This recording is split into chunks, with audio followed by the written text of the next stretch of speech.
zilo vizbuļu pavasara stāsts ar nedaudz rozā akcentu.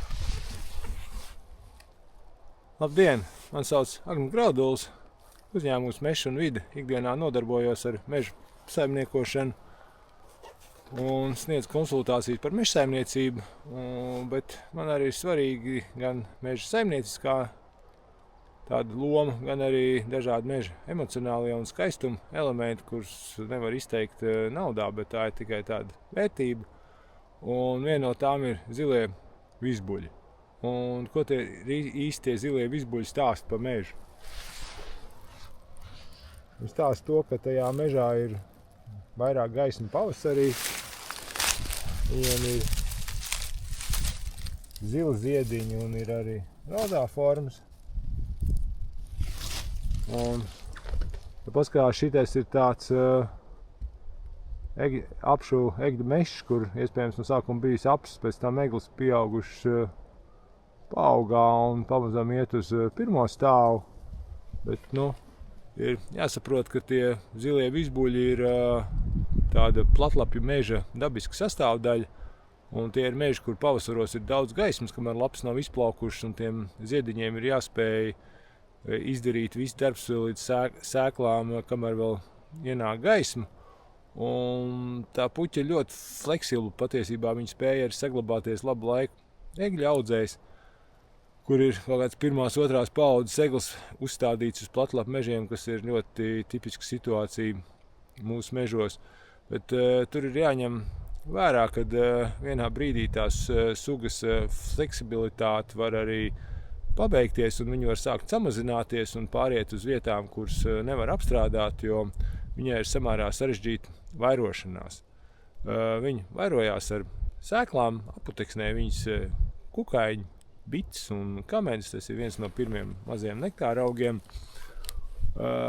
Bet ar to sēklu izplatīšanos ir tā, ka tur ir vajadzīgas skudras vai kādi citi kukaiņi, jo tām sēklām ir tādi mazi piedēklīši, kas ir garšīgi un ko skudras apēda aiznesot kaut kur, bet tā sēklas viņi paši neēd, un tādā veidā augs uzaudzējot kaut ko to, kas viņam galīgi nav vajadzīgs, bet garšo kukaiņiem ir nodrošinājis to, ka tā sēklas vismaz var izplatīties. Tātad pirmais, lai tie zilie vizbuļi saglabātos, ir vajadzīgi saglabāt skudru pūžņus.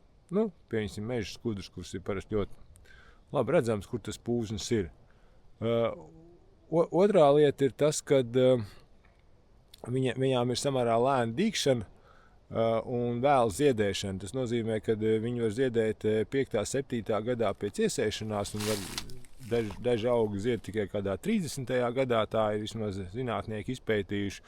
Un tas būtībā nozīmē, ja tur tas mežs tiek nocirsts kailcirtē, tiek apstrādāta augsne, uzarta, pēc tam saug lielu lakstaugu veģetāciju, viņi var to zilo vizbulu krietni panīcināt, varbūt ne galīgi, kaut kur viņš pa stūriem, protams, paliek, un pēc tam to ciklu vēlreiz kaut kad atkārtojot, tie zilie vizbuļi paliek vēl mazāk, jo viņš arī nav konkurētspējīgs ar zāles veģetāciju, un tad viņš vienkārši vienā brīdī var pamazam no tās ainavas izzust, un tā ir kaut kādā veidā mūsu paša atbildība, un ar tie, kas strādā mežā, tad viņus vajadzētu saglabāt. Te ir tāds fragments no saimnieciska meža. Tur ir tālāk bijis egļu izgrauzes, un viņš ir izcirsts egļu meža atvērums. Un kaut kur malā, kur ir vairāk vizbuļi, te ir kaut kāds arī augšā var redzēt, ir nokautušās eglis. Tās ir atstātas. Te ir kaut kas bišķiņ pazāģēts, jo apakšā ir tāds ļoti interesants vizbuļu lauks. Un tas, kas te vēl ir tāds, ar ko viņš iespējams atšķirās no visām citām zilām vizbulītēm apkārtnē, ka te ir ļoti daudz iekšā rozā tāda aspekta.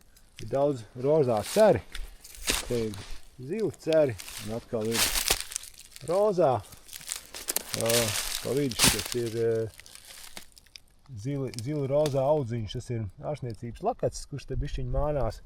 Ir iekļuvis vizbulīšu pulciņā, bet viņš arī ir platlapju meža sastāvdaļa. Te atkal ir rozā augsts. Un kaut kā arī pa vidu zilie, atkal ir zilie un rozā.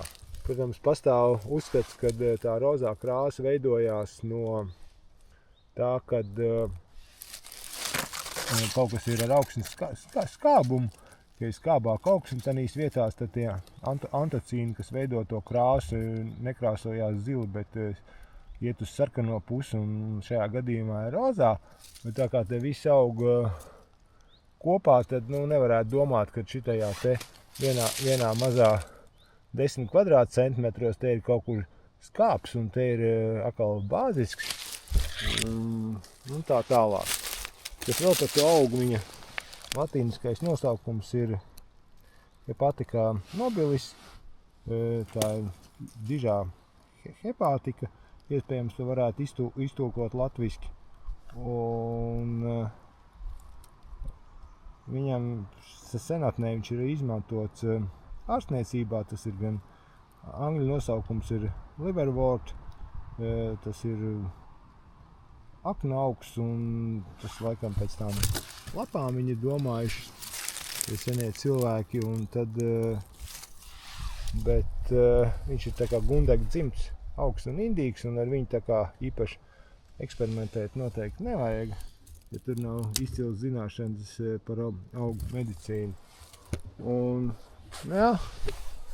tad tas ir mūsu rokās, kā mēs cērtam mežus, un var šādus te zilo vizbuļu laukus ar kaut kādā veidā iezīmēt, viņus iespējams neaiztikt, jo no tā, ka te kaut kādu atstāja kaut kādu mežu daļu neskārt, jo šitā ir tāpat audzes daļa, te ir kaut kādi izgrauži nograustie koki, te ir kaut kas ar tālāk, var redzēt, ir aplūzes, bet, mežā ir kaut kādā veidā jāspēj tomēr līdzsvarot tā meža saimnieciskā darbība un dabas daudzveidība, jo mēs tomēr esam arī dabas sastāvdaļa un kaut kādā veidā esam no tā visa atkarīgi. Ja jums interesē mežsaimniecības konsultācijas vai īpašuma apsaimniekošana, labprāt to sniedzu. Un paldies, ka skatieties. Kontakti ir tur lejā aprakstā vai pēc šī video. Paldies, tiekās mežā!